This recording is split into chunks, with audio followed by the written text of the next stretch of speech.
The next command would be the rotate command. So I'm going to use the same objects I was using before in the mirror command. And I'm just going to go down to the rotate. I'm going to select the entities. So I just do a crossing window, left click, and press enter because I've got those two entities. Now it's asking for the pivot point. So I'm going to rotate maybe about this endpoint right here. And you can see here it's asking for the rotation angle. So I can move this cursor around. Now, remember, 0 is here, and oops, I kind of clicked on that at a 45. So you can see it rotated it up at a 45.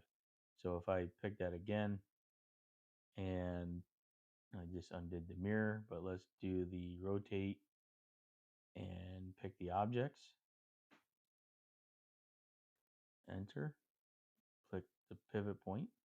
So I want to rotate this so that it's in this direction, right? So here's 0 and here is 90. So if I type in 90, it's going to rotate it 90 degrees, or I could just arbitrarily, pick where I want to rotate it. So you're basically picking the pivot point and then picking your rotation angle.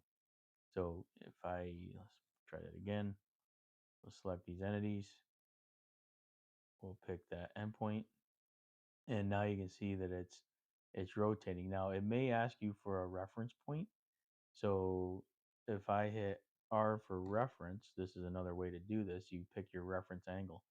So let's say that um, I pick this line and this line here. You can see that it's holding that as its pivot point as I rotate it.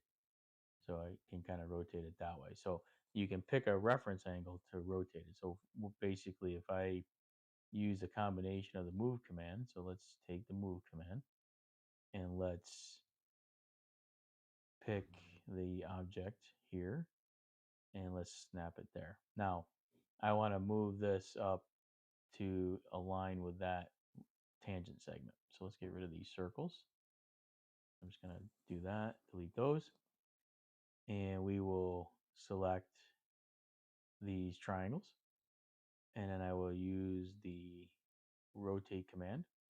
We'll pick this as its pivot point, and you can see how it's rotating it this way, and I want to really line it up with that. So what I need to do is hit R for reference, and I'm going to pick this endpoint and this endpoint, and I'm going to rotate it up till it hits that endpoint. So now I rotated it using a reference angle and aligned it to that existing line.